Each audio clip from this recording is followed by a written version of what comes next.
Первые паралимпийцы вернулись из Рио. Впервые в истории Украины сборная паралимпийцев заняла 3-е место с рекордным количеством медалей. Как встречали спортсменов, смотрите в нашем сюжете.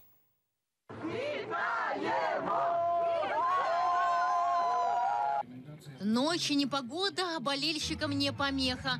В вышиванках и желто-голубыми цветами украинцы встречают сборную паралимпийцев в Борисполі.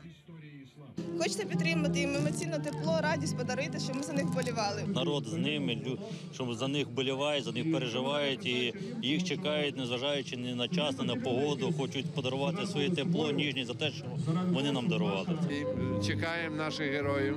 Вони всі улюблені, бо вони 3-е місце зайняли, то вони прославляють нашу країну. Для большинства людей спортсмены-паралимпийцы – это герои. Это люди-герои, они заслуживают миллионы цветов. Они совершили подвиг.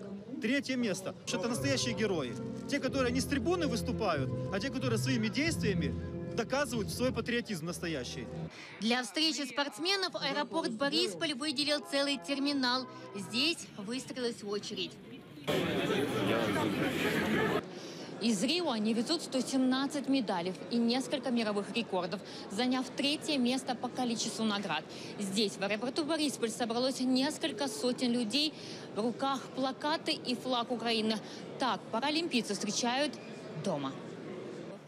В аэропорту родственники победителей. Для них уже дома накрыли праздничный стол с любимыми блюдами. І пироги наготували, всі його страви любимі, шуба його, потім він любить дуже салат, мімозу. Ну, а жінка його, дружина, вже готувала ті страви, які він любить.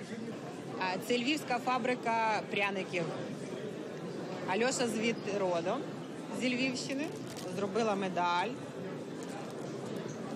олімпійську і такого символічного. От ми Льошу зустрічаємо вже з 3-ї Олімпіади.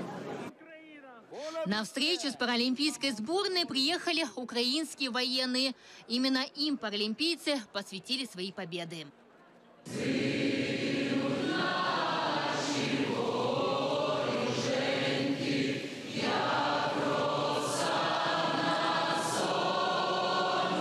Фестиваль, думаючи про Україну, а Україна – це зараз всі. Це ті, хто нас охороняє на Сході, це ті, хто воює в всіх місцях, де в нас є проблеми. І чесно, не вірив навіть на 5%, що я переможу. Старайся до останнього, не важливо, скільки у тебе сил, борись, гордись собою, гордись тим, що ти представляєш Україну і піднімай її як можна сильніше, вище на п'єдестал.